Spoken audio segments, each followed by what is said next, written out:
नमस्कार, स्वागत है आपका न्यूज इंडिया में। मैं हूं आपके साथ उमंग माथुर और मेरे साथ मेरे सहयोगी सुनील सुशीला शर्मा भी साथ में। आपको बता दें कि केंद्र सरकार की ओर से लाए गए 3 कृषि अध्यादेशों के विरोध में हरियाणा में किसानों ने जोरदार प्रदर्शन किया। रोक के बावजूद पीपली में किसान बचाओ मंडी बचाओ रैली के लिए बड़ी संख्या में किसान, व्यापारी और मजदूर पहुंचे। किसानों को खदेड़ने के लिए पुलिस ने लाठीचार्ज किया और इसी लाठीचार्ज के विरोध में किसानों ने पुलिस पर पथराव कर दिया। आखिर क्या है इस विरोध की वजह, आइए दिखाते हैं आपको हमारी इस खास रिपोर्ट में।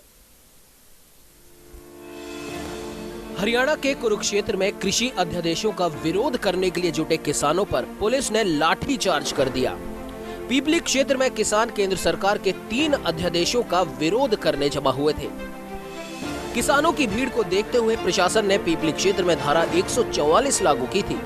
कई जिलों से रैली में शामिल होने पहुंचे किसानों को रोकने के लिए पुलिस की ओर से नाकाबंदी भी की गई।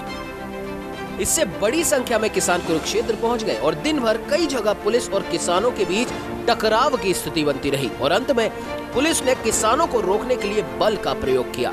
लाठीचार्ज में कई किसान घायल भी हुए। दरअसल किसानों ने कुरुक्षेत्र के पीपली में अन्नदाताओं ने किसान बचाओ मंडी बचाओ रैली बुलाई थी। कई जगह पे लाठीचार्ज किया है और सिर में लाठियां मारी हैं, जबकि टांगों पे मारने का अधिकार है, सिर पे मारने का अधिकार नहीं है। वो गैर कानूनी है। जिन्होंने सिर पे लाठियां मारी हैं उन पर मुकदमा दर्ज किया जाए और ये आंदोलन इनकी लाठियों से नहीं दबेगा, गोलियों से नहीं दबेगा। किसान 3 अध्यादेशों का कर रहे विरोध। एसेंशियल एक्ट 1955 में बदलाव।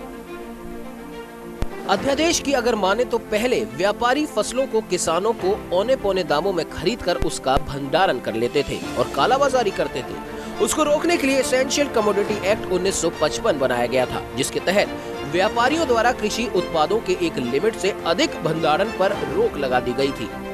किसान और किसान संगठनों का मानना है कि सरकार की इस नीति से किसानों को नुकसान होगा। ये सरकार के ताबूत में आखिरी कील साबित होगा। सरकार का तख्ता हिला के रख देंगे किसानों की आय दुगनी करने का नाम लेती है बीजेपी सरकार। 2014 में जब सत्ता में आने का इनका वादा था तो इन्होंने कहा था कि वर्ष 2020 तक किसानों की आय दुगनी कर देंगे। अब ये कहते हैं 2022 तक दुगनी कर देंगे। दुगनी तो क्या, ये आधी भी नहीं रहेगी। किसान बेचारा बर्बाद हो रहा है। जो 3 अध्यादेश सरकार लेके आई है, पहला अध्यादेश व्यवसायीकरण का, कृषि के व्यवसायीकरण का। दूसरा आवश्यक वस्तु अधिनियम में से हमारे गेहूं चावल इनका minimum price spot price fix होता है, इनमें से इसको बाहर निकालना। और तीसरा मंडीकरण की व्यवस्था को बिल्कुल खत्म करना। Contract farming. दूसरे अध्यादेश की अगर बात की जाए तो किसान अपना जोखिम कॉर्पोरेटिव खरीदारों को सौंपकर फायदा कमा सकते हैं, लेकिन किसानों का मानना है कि नए अध्यादेश के तहत किसान अपनी ही जमीन पर मजदूर बन के रह जाएगा। किसानों का मानना है कि अध्यादेश के जरिए केंद्र सरकार कृषि का पश्चिमी मॉडल हमारे किसानों पर थोपना चाहती है। जिस अन्नदाता ने उन्हें लाठी उठाने लायक बनाया, उन्हीं के ऊपर वो लाठी चार्ज कर रहे हैं। आज ऐसे अध्यादेश वो लेकर आए हैं जब किसान भाई अपनी आवाज उठाना चाहते हैं तो वो उनकी बात सुनने के बजाय उनके ऊपर लाठियां बरसाते हैं। लेकिन कांग्रेस पार्टी सदा से किसानों की हितैषी रही है और किसान भाई घबराए नहीं, पूरी कांग्रेस उनके साथ है। Farmers produce trade and commerce. केंद्र सरकार ने जून 2020 में farming produce trade and commerce यानी कि प्रमोशन एंड फैसिलिटेशन अध्यादेश 2020 को मंजूरी दी थी। इसके तहत किसानों को एपीएमसी में अपनी उपज बेचने की बाध्यता नहीं होगी, लेकिन किसान मानते हैं कि इस नए अध्यादेश से मंडी व्यवस्था ही खत्म हो जाएगी और इससे किसानों को नुकसान होगा और कॉर्पोरेट और बिचौलियों को फायदा होगा। मेहरता सरहद के लोग सभी इकट्ठा होके आज उपखंड अधिकारी जी के पास आए हैं। मुख्यमंत्री महोदय से ये मांग करते हैं कि इन गाँवों के अंदर अतिवृष्टि के कारण से कपास की फसल, मूंग और मोट, गंवार, बाजरी, जवार सब के अंदर 100% नुकसान हुआ है और पिछले साल भी अत्यधिक नुकसान हुआ था और पशुओं के लिए चारे की किल्लत आ गई है। तो इसलिए हम मुख्यमंत्री महोदय से ये मांग करते हैं कि इन 4-5 ग्रामों के ग्रामवासियों को, किसानों को उचित मुआवजा दिलाएं और इनको विशेष पैकेज की व्यवस्था कराएं। हरियाणा के कुरुक्षेत्र में हुए किसानों पर लाठीचार्ज को लेकर राजनीतिक विरोध अब तेज हो गया है। हरियाणा डेमोक्रेटिक फ्रंट की नेत्री चित्रा सरवरा ने भी इसकी कड़ी निंदा की है और साथ ही साथ बीजेपी सरकार पर जमकर निशाना साधा। ये किसान अपने हकों की लड़ाई नहीं लड़ रहे, अपने अस्तित्व की लड़ाई लड़ रहे हैं। आने वाली उनकी फसलें, और जैसा कि उनके एक लीडर ने कहा, उनकी न केवल फसलें, उनकी नस्लें भी खतरों में डलने वाली हैं। जिस तरह से सरकार ने अपने आप को खेती में से खींचकर आज प्राइवेट कंपनियों को वहाँ पे घुसा दिया है, ये बिल्कुल उनके नारे पे पूरा उतरता है। मोदी सरकार ने आने से पहले कहा था मिनिमम गवर्नमेंट, वादा तो मैक्सिमम गवर्नेंस का था, पर गवर्नेंस के आड़ में मैक्सिमम कॉर्पोरेट कर दिया उन्होंने। हर फील्ड में प्राइवेटाइजेशन करके आज लोगों को घुसा रहे हैं। ये अध्यादेश जो है कहीं ना कहीं किसानों का जो है भविष्य धूमिल कर रहे हैं। सरकार को आज उन पे लाठीचार्ज करने की नौबत ही क्यों आने दी? सरकार को 10 दिन पहले भी पता था, महीना पहले भी पता था, 2 महीना पहले भी पता था कि किसानों को, देश के अन्नदाता को ये अध्यादेश मंजूर नहीं है। चित्रा सरवरा ने केंद्र सरकार पर आरोप लगाया कि सरकार किसानों की आवाज सुनने की बजाय उन पर लाठियां बांध रही है। साथ ही साथ उन्होंने कहा कि आगामी 21 सितंबर को प्रदेश अध्यक्ष कुमारी शैलजा के नेतृत्व में पूरे प्रदेश में किसानों के हक में आंदोलन किया जाएगा। फिलहाल अन्नदाताओं पर लाठीचार्ज को लेकर पक्ष और विपक्ष आमने सामने नजर आ रहा है। न्यूज इंडिया के लिए स्पेशल डेस्क की रिपोर्ट।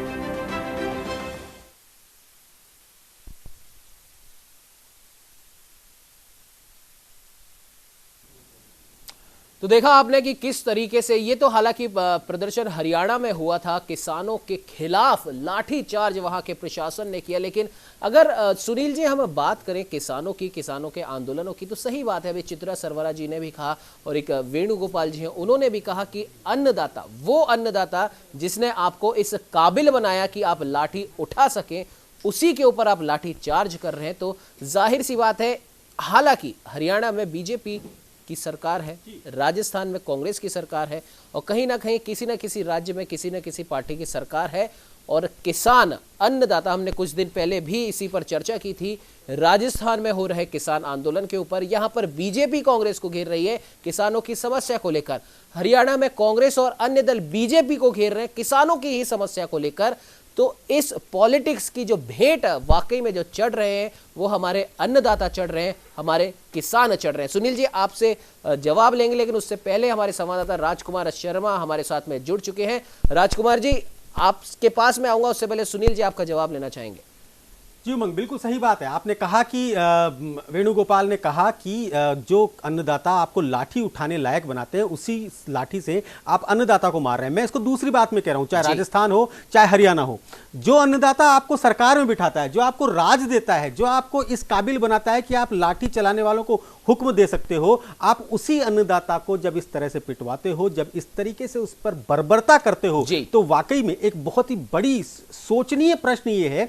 अगर अन्नदाता को, अगर आप किसान को किसी चीज का वो विरोध कर रहा है, ऐसा तो है नहीं कि वो पहले दिन ही उतर के सड़क पे आ गया, इससे पहले भी उसने संपर्क किया होगा। और अगर आप ये कहते हो कि नहीं, सरकार का जो अध्यादेश है वो बिल्कुल सही है, तो भी आप फेल हैं। तो भी आप इसलिए फेल हैं क्योंकि आप किसान को समझा नहीं पाए, ये भी आपकी गलती है। और अगर आप कहते हो कि रैली अचानक से हुई, तो भी आप फेल हैं कि आप पता नहीं लगा पाए कि किसानों के अंदर रोष है और वो किसी भी दिन सड़क पे आ सकते हैं। उसके बाद अगर उस आंदोलन को आप शांतिपूर्वक ढंग से खत्म नहीं कर सकते, तो भी आप फेल हैं। तो भी आप फेल हैं, बिल्कुल सुनील जी आपने सही कहा। हर परिस्थिति में जितनी भी आपने बताई, अगर बारीकी से इन पर अगर हम नजर डालें तो निष्कर्ष यही निकलता है कि प्रशासन फेल है, न सिर्फ हरियाणा में, राजस्थान में, बल्कि तमाम ऐसे प्रदेशों में, उत्तर प्रदेश का भी यहां जिक्र करना चाहेंगे। हर जगह अगर वाकई में देखा जाए तो परेशान वो अन्नदाता है जो हमें अन्न देता है, जो हमें अन्न का दान करता है। राजकुमार आपके पास आना चाहेंगे, जिस प्रकार से हरियाणा में ये आंदोलन चल रहा है, किसान बड़े पैमाने पर सड़कों पर इकट्ठा हुए, और जैसे कि हमारे सहयोगी सुनील जी ने भी बताया कि एकदम से कोई सड़क पर नहीं आता है, जब उसकी बात नहीं सुनी जाती है तब उसे मजबूर होना पड़ता है सड़क पर आने के लिए। लेकिन क्या सड़क पर आना उसका इतना बड़ा गुनाह है कि उसे लाठियां खानी पड़े? राजकुमार जी, ऐसा नहीं है, क्योंकि बीजेपी सरकार हालांकि हरियाणा में दूसरी टर्म में आई है, और इससे पहले उन्होंने राष्ट्रीय लेवल पे जो है आंदोलन किया था, और उन्होंने कहा था कि किसानों के हकों की वो लड़ाई लड़ेंगे और स्वामीनाथन आयोग को लागू कराएंगे। हालांकि उस समय यह हरियाणा में कांग्रेस सरकार थी, और उसके खिलाफ उन्होंने आरोप लगाया था कि कांग्रेस स्वामीनाथन आयोग को लागू नहीं होने दी। लेकिन अब यहाँ बीजेपी को आए हुए भी जो है 6 साल हो गए हैं, लेकिन उसके बावजूद किसानों के हकों की लड़ाई की जब बात की जाए तो उन्होंने बिल्कुल स्वामीनाथन आयोग को लागू नहीं किया है। और अब प्रधानमंत्री ने जो है 3 नए अध्यादेश जारी कर दिए हैं जिसमें किसानों को अपना हक बेचने के लिए, हालांकि वो कह रहे हैं कि सरकार के पास जाना पड़ेगा, लेकिन साथ ही साथ जो है आड़तियों को जो है उससे महरूम कर रहे हैं। और किसानों का ये भी कहना है कि जब किसानों को कभी पैसे की जरूरत पड़ती है तो वो आड़ती के पास जाता है, 24 घंटे उसकी फसल जो है वो नहीं बिकती है, साल में 4 बार उनकी फसल बिकती है, तो बीच में जब उनको कोई भी दिक्कत आती है तो आड़तियों के पास जाना पड़ता है। और ये किसान को जो है सिर्फ मूर्ख बना रही है सरकार। असल में अध्यादेश जो है वो बिल्कुल ठीक है, किसान यूनियन का कहना कि ये बिल्कुल बेईमानी है और सरकार जो है किसानों को जो है गुमराह कर रही है। हालांकि उनका ये भी कहना है कि सरकार वास्तव में अंबानी और अडानी को पैदा पहुंचाना चाहती है और किसानों को जो है उनके नीचे लाके मजदूरी करवाने के हक में। जी राजकुमार जी, स्वामीनाथन आयोग के नाम पर आप चुनाव जीतते हैं, उसके नाम पर आप किसानों से वोट लेते हैं, उसके बाद आप स्वामीनाथन आयोग की जो रिपोर्ट है उसे भी लागू नहीं कर पाते हैं और उसके अलावा 3 इस तरह के अध्यादेश लेकर आते हैं, तो जाहिर सी बात है किसान को तो रोष में आना है, किसान को तो गुस्सा होना है। ऐसे में सरकार फिर कम से कम उन्हें समझाने का प्रयास तो करे। जी बिल्कुल, आपने ठीक कहा। 2014 में जब सरकार ने किसानों के दम पर जो है स्वामीनाथन रिपोर्ट लागू करने की बात की, फिर सत्ता में आई, हालांकि किसानों ने इनका भरपूर साथ दिया था, लेकिन सत्ता में आने के बाद ये स्वामीनाथन आयोग को तो भूल ही गए, लेकिन किसानों को भी ये बुला रहे हैं, चाहे वो MSP हो, चाहे वो किसी चीज का रेट हो, कोई भी रेट ये फिक्स नहीं करते। हमेशा जब कोई बाढ़ आती है, आपदा आती है, तो किसानों की फसलें जो है वो खराब हो जाती हैं, लेकिन जो उसमें इंश्योरेंस है उसके नाम पर किसानों को 2 रुपए से लेकर 200 रुपए तक दिया जाता है। क्या ये वाजिब है? क्या 1 एकड़ जमीन में 2 रुपए से लेकर 200 रुपए की फसल उगती है? क्या इन्होंने किसानों से जो जबरदस्ती बीमे करवाए हैं, क्या उसकी राशि 2 रुपए से लेकर 200 रुपए तक ली गई है? ऐसा नहीं है। जी राजकुमार जी रोकना चाहूंगा बीच में, हमारे साथ किसान महासंघ के हरियाणा के प्रांत मंत्री वीरेंद्र जी जुड़ गए। वीरेंद्र जी नमस्कार, स्वागत है आपका हमारे नमस्कार, धन्यवाद। वीरेंद्र जी, जो आज हरियाणा में हुआ, कल हरियाणा में हुआ, ठीक वैसा ही कुछ दिन पहले आप ही के संगठन की तरफ से जब राजस्थान में आंदोलन किया गया था वहां पर भी हुआ। दोनों जगह एक तरह सी परिस्थितियां हैं, बस सरकार अलग अलग है। किसान वहीं का वहीं है, किसान वो का वो मोहरा है जो हर बार बनता है। आज की बात कर लें, 5 साल पहले की बात कर लें, 15 साल पहले की बात कर लें या 20 साल पहले की बात कर लें, तो फिर आप जैसे संघ क्या कर रहे हैं इस समय? किसान की आवाज कौन पहुंचाएगा आगे तक? देखिए, मुझे मेरी आवाज बार बार सुन रही है, मैं क्लियर नहीं हो पा रहा हूँ। जी वीरेंद्र जी कहना चाहेंगे अगर आप किसी बदलने से जी नीतियां नहीं बदलती। नीतियां हमने एक बात देखो, पहले कांग्रेस की सरकार थी तब भी यही काम था, बीजेपी की सरकार फिर यही काम है जी। ना तो सरकार किसानों से संवाद करती और कोई सरकार ये जो अधिकारी वर्ग है इनकी बात काटना भी नहीं चाहती जी।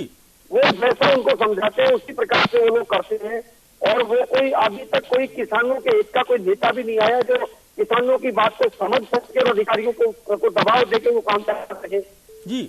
आज ये जो अध्यादेश आए तो सबसे पहले सरकार को चाहिए था कि अध्यादेश बनाने से पहले किसानों से कोई चर्चा की क्या? हर प्रदेश के अंदर एक 10, 12, 15 ऐसे किसान प्रतिनिधि होते हैं, उनसे इस विषय में जानकारी ली क्या? अध्यादेश जब आने के बाद उनके साथ कोई इस प्रकार की वार्ता का आयोजन किया गया क्या ताकि हम उनको बता सके? तो आज जो हरियाणा में हुआ ये बिल्कुल आपराधिक मामला है। इस तरह से सरकार ने अत्याचार किया है किसानों के ऊपर। वो अपनी बात को बताने के लिए, जताने के लिए, समझने के लिए, समझाने के लिए वो वहां पर इकट्ठा हुआ है। तो अगर आपने उसके ऊपर लाठीचार्ज जो किया है तो लाठीचार्ज करना पूरी तरह से ये जो लोकतंत्र, बिल्कुल वीरेंद्र जी, लोकतंत्र की प्रथा के हिसाब से लाठीचार्ज करना पूरी तरीके से गलत है। और जैसा कि कई किसान, बिल्कुल कई किसानों ने भी इस चीज को बोला है, अगर आपको लाठीचार्ज करने की मजबूरी आ ही पड़ी है तो भी आप सर पर नहीं मार सकती। इस प्रकार की बातें भी वहां पर उठी है। लेकिन वीरेंद्र जी, एक सवाल हमारा यह है, जैसा कि हमारे सहयोगी सुनील जी ने भी इसी चीज को बोला, वही चीज मैं आपसे भी बोलना चाहता हूं कि अध्यादेश अगर कोई आता है तो जाहिर सी बात है वो एकदम से तो आएगा नहीं, उसकी पहले से उसकी पूरी प्रोसेसिंग उसकी की जाती है, क्या क्या उसमें बातें डाली जाएं, क्या क्या बातें नहीं डाली जाएं, वो सब उसमें देखा जाता है। ये हम मान सकते हैं कि बहुत बड़े पैमाने पर किसानों तक तो शायद इस प्रकार की भनक भी नहीं पहुंच सकती, लेकिन किसान नेता आप हैं, आप तक तो इसकी भनक जरूर पहुंची होगी। और उस समय आपने क्या किया? क्या आपका फर्ज नहीं बनता था कि अगर इस तरीके का कोई अध्यादेश आ रहा है तो आप एक बार अपनी तरफ से सरकार से संपर्क करने की कोशिश करते? नहीं, देखो, ना तो हम कभी सरकार से संपर्क करने की कोशिश करते हैं।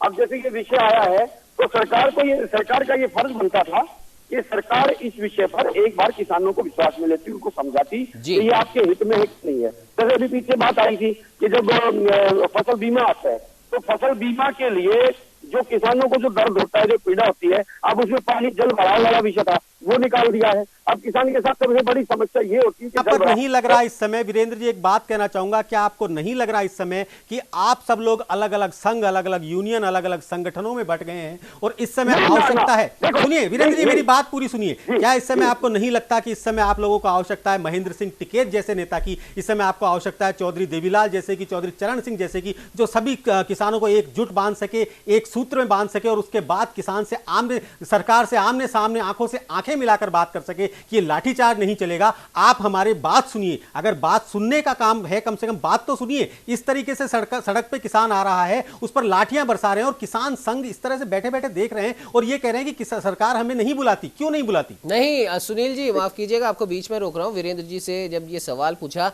हालांकि वीरेंद्र जी किसानों की ही बात कहने के लिए हमारे साथ में जुड़े हैं, लेकिन वीरेंद्र जी एक सवाल पूरा आपसे बनता है, जैसा कि अभी आपने ही कहा कि हम क्यों संपर्क करें, सरकार को संपर्क करना चाहिए। वीरेंद्र जी किसान नेता हैं, किसानों के आप हितैषी हैं, किसानों की बात को आप सरकार तक पहुंचाते हैं और अगर आपको ऐसा बिल्कुल भी नहीं है वीरेंद्र जी, सरकार अगर कोई योजना बनाती है तो उसके स्टार्टिंग में या उसके मिडिल में हमें हल्की सी भनक उसकी जरूर पड़ती है और अगर हमें वो भनक पड़ गई है और सरकार अगर संपर्क नहीं कर रही है तो हमारा फर्ज बनता है हम सरकार से संपर्क करें, क्योंकि हमारे ऊपर सिर्फ हमारी नहीं पूरे किसान समुदाय की जिम्मेदारी है। मेरा 15 वर्ष का बिल्कुल सड़क का जीवन है और मेरा आप रिकॉर्ड निकाल के देखेंगे, याचक बन के सरकार के पास जब भी आप जाओगे तो सरकार आपकी नहीं सुनने वाली और अपमानित करके आपको दूर वहां से हटाने वाली है। ये जब ये आए थे इनका हमने विरोध किया, आज पूरे देश के अंदर से 5 लाख में ईमेल हमने मुख्य प्रधानमंत्री कार्यालय में इसके भिजवाई और सरकार को ये सारा पता है कि ये खिचड़ी पक रही है, लेकिन सरकार वेट करती है इन विषयों का और इसमें 100% जैसे आपने बोला था कि हमारे पास सबसे बड़ा जो अभाव है वो है अपने मुद्दों का राजनीति से अलग करके स्पष्ट करने का। अभी समस्या ये आती है कि राजनीति आज प्रदेश के अंदर जो मामला है, विपक्ष के नेता सारे किसान के साथ खड़े हैं और ये दुर्भाग्य है कि विपक्ष हमेशा किसान के साथ खड़ा होता है। जब सरकार में विपक्ष चला जाता है तो फिर वही किसानों का शत्रु हो जाता है। जब बीजेपी थी तब भी वही हाल था, ये विपक्ष के साथ खड़ी होती थी, अब वही दिल्ली भी दे रही है। तो इसलिए रही बात वहां जाने का विषय केवल इतना बनता है कि जब भी हम सरकार के साथ जाके कि आप इस विषय सुझाव दे लो तो वो हमारे को अन्यथा लेती है। आज सरकार को ये चाहिए था कि जब किसान आक्रोशित हुआ है, उसके पास तंत्र है, उसके पास सीआईडी है, जानने की उनकी एजेंसीज है, वो चर्चा करती, किसान नेताओं को बिठाती, बात करती। जी बिल्कुल वीरेंद्र जी बिल्कुल सही कह रहे हैं आप, बहुत धन्यवाद हमारे साथ जुड़ने के लिए। हालांकि किसान महासंघ एक बहुत बड़ा संगठन है जो पूरे देश में काम करता है और वाकई में आप लोगों को इसी प्रकार से किसानों की आवाज उठानी चाहिए जिससे कि उन्हें कम से कम सड़क पर नहीं आना पड़े। इस समय हमारे साथ युवा नेता बीजेपी कपिल सहगल हमारे साथ जुड़े हुए हैं। जी उमंग जी, कपिल जी बहुत बहुत स्वागत है न्यूज इंडिया में। जी धन्यवाद उमंग जी। जी कपिल जी, सबसे पहले तो एक बात आपसे हम ये पूछना चाहेंगे, आप क्योंकि बीजेपी के आप युवा नेता हैं, कुछ दिन पहले राजस्थान में बीजेपी ने कांग्रेस सरकार का विरोध करा था किसानों के आंदोलन को लेकर, क्योंकि राजस्थान सरकार ने किसानों के ऊपर अत्याचार किया था। लेकिन आज हरियाणा में जब बीजेपी की सरकार है तब वहां पर भी किसानों पर अत्याचार हो रहे हैं। ऐसा दोहरा चरित्र पार्टियां कब तक अपनाती रहेंगी और कब तक सिर्फ और सिर्फ किसान अन्नदाता परेशान होता रहेगा? एक राज्य में आप दूसरी पार्टी के खिलाफ प्रदर्शन करते हैं, आंदोलन करते हैं, उसको घेरते हैं, लेकिन दूसरे राज्य में जहां आपकी सरकार है वहां आप भी अन्याय कर रहे हैं किसानों पर। उमंग जी, मैं एक बात बड़ी स्पष्टता से आपके चैनल के माध्यम से मैं अपने किसान भाइयों को, अन्नदाता को एक बात बता दूं और आपको भी बता दूं, भारतीय जनता पार्टी की इकलौती ऐसी पार्टी है जो किसानों की हितैषी की पार्टी है, किसानों की सुनती है, किसानों के लिए काम करती है। जो ऐसा ही नहीं, भारतीय जनता पार्टी में कितने ही ऐसे नेता हुए जो किसान के पुत्र हुए, उन्होंने किसानी देखी है। आपने बात रखी राजस्थान की, देखिए राजस्थान की सरकार ने किसानों की बात नहीं सुनी, किसान बार चलिए कपिल जी माफ कीजिएगा, बीच में आपको मैं रोक रहा हूं। हमारे साथ में वेणु जी भी जुड़ चुकी है, नेता है कांग्रेस की। वेणु जी बहुत बहुत स्वागत है न्यूज इंडिया में। नमस्कार। वेणु जी, किसानों का आंदोलन, अन्नदाता परेशान, अन्नदाता कांग्रेस के राज में भी परेशान, अन्नदाता बीजेपी के राज में भी परेशान, आखिर अन्नदाता जाए तो जाए कहां? सिर्फ पार्टियां जब वोट मांगने जाती हैं तभी उन्हें अन्नदाता की याद आती है, जब वो अपने चुनाव से पहले मंच पर जाती हैं तभी उन्हें अन्नदाता की याद आती है, और जब उन्हें सत्ता की चाबी मिल जाती है तब कोई सा भी राज्य हो, कोई सी भी पार्टी हो, अन्नदाता परेशान ही रहता है। राजस्थान में आपकी सरकार है, यहां अन्नदाता परेशान है। हरियाणा में बीजेपी की सरकार है, वहां अन्नदाता परेशान है। और दोनों ही राज्यों में दोनों ही पार्टियां विपक्ष में बैठकर सिर्फ और सिर्फ धरना प्रदर्शन कर रही है, सरकार का विरोध कर रही है। वेणु जी एक चीज और बीच में जोड़ना चाहूंगा, क्या किसान की किस्मत में केवल विपक्षी नेता ही रह गए जो उनकी आवाज उठाते हैं खाली, और जैसे ही वो पक्ष में जाते हैं, जैसे ही सरकार बनती है, उसके बाद उनका भी वही काम हो जाता है जो कि उस समय की सरकार नहीं कर रहा होता, जो सरकार कर रही होती है? देखिए, सबसे पहले तो मैं आपको थोड़ा सा करेक्ट करना चाहूंगी, मेरी आवाज इको हो रही है सर, इसको वॉल्यूम ठीक कीजिए। जी, आप सुन पा रही हैं वेणु जी हमें? मैं सुन पा रही हूँ, बट मेरी आवाज इको हो रही है। ठीक है, बोलिए वेणु जी। तो मैं पहले आपको ही करेक्ट करना चाहूंगी कि आपने कहा कि कांग्रेस के राज में किसान परेशान, ये बहुत बड़ी गलतफहमी है। आप इतिहास उठाकर देख लीजिए, यदि किसान का कोई हितैषी रहा है, यदि किसी ने किसान के हित की बात की है तो वो कांग्रेस सरकार ने की जी। और भाजपा जब सत्ता में आई थी, स्वामीनाथन रिपोर्ट को लागू करने का वायदा करके, और किसानों को उस वक्त ढूंढ ढूंढ कर उन्होंने वोट लिए, और आज वो सोचती है कि किसानों को ढूंढ ढूंढ कर उनके ऊपर अत्याचार किया जाए, और अब तो उन्होंने सरेआम सड़क पर उन पर लाठियां बरसाई। अब देखिए कितनी संवेदनहीनता उनके अंदर है। जिस अन्नदाता ने उन्हें लाठी उठाने काबिल बनाया, उनकी भुजाओं में दम भरा, जिनका अन्न खाकर, उन्हीं के ऊपर वो लाठियां बरसा रहे हैं। किस हद तक गिरावट आ गई है सत्ता के सुख भोगने के लिए। केवल जब उनको वोट चाहिए तब उन्हें किसान चाहिए। किसान गरीब है, किसान मजबूर है, और आज उनके राज में आप देखिए किसान कितनी आत्महत्या करने पर मजबूर हुआ है। आप पिछले 6 साल का रिकॉर्ड देख लीजिए मोदी जी के राज में कि क्या किसान की दुर्दशा की गई। चलिए वेणु जी आपकी मैं रोकना चाहूंगा। बात आती है स्वामीनाथन आयोग की रिपोर्ट्स की कि उसे लागू किया जाए। आप अगर ये कहते हैं कि इनका पक्ष लेकर है, इस बात से लेकर उन्होंने वोट लिया, तो क्या जिन राज्यों में कांग्रेस की सरकार है वहां आप चाहेंगी कि उन लोगों को आप बोले कि अभी हाल फिलहाल हम हरियाणा की जो बात कर रहे हैं, मैं उस पर बात करना चाहूंगी। जी नहीं, हम बात पूरे किसान की कर रहे हैं। हम बिजली के ऊपर अटैक, तो किसानों पर अत्याचार जी। वेणु जी माफ कीजिएगा, मेरे को आपको रोकना पड़ रहा है। इस समय एक बहुत बड़ी खबर हमारे पास आ रही है, आपसे अब अभी फिर से इस बड़ी खबर के बाद में बात करते हैं।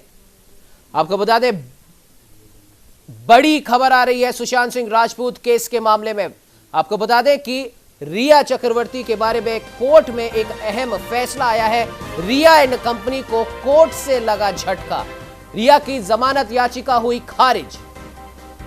6 आरोपियों की याचिका खारिज कर दी गई है। आपको बता दें, बड़ी खबर आ रही है सुशांत सिंह राजपूत मामले में। रिया चक्रवर्ती अभी भी जेल में ही रहेंगी, 22 सितंबर तक जेल में रहेंगी रिया। ड्रग्स मामले में रिया को नहीं मिली जमानत। रिया एंड कंपनी को कोर्ट से झटका।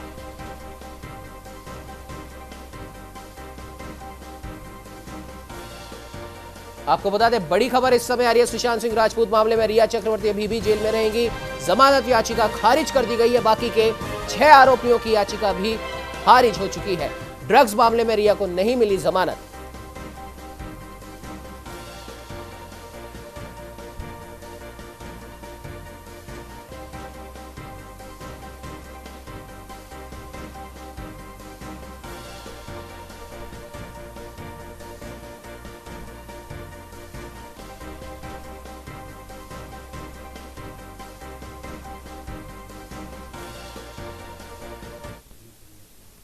तो ये थी एक बहुत बड़ी खबर सुशांत सिंह राजपूत मामले में। वापस हम हमारे मुद्दे पर आते हैं, किसानों के मुद्दे पर। रेणु जी, जैसा कि अभी आपने बोला कि हरियाणा के मामले में आप बात कर रहे हैं, लेकिन हम यहां पर सिर्फ हरियाणा नहीं, सिर्फ राजस्थान नहीं, बल्कि पूरे देश के किसानों की बात कर रहे हैं। क्योंकि अभी एक ही महीने के अंदर राजस्थान में भी किसान परेशान, हरियाणा में भी किसान परेशान, उत्तर प्रदेश में भी किसान परेशान, पूरे देश में किसान परेशान है। और हो रहा है तो सिर्फ और सिर्फ पॉलिटिक्स हो रही है। सीधा सा सवाल रेणु जी ये है आपसे, सुनिए रेणु जी, सीधा सा सवाल ये है रेणु जी, हरियाणा में चलिए मान लिया बीजेपी की सरकार है, आपने कहा कि कांग्रेस सरकार किसानों की हितैषी है। कांग्रेस राजस्थान में, यहाँ पे किसानों का क्या हो रहा है?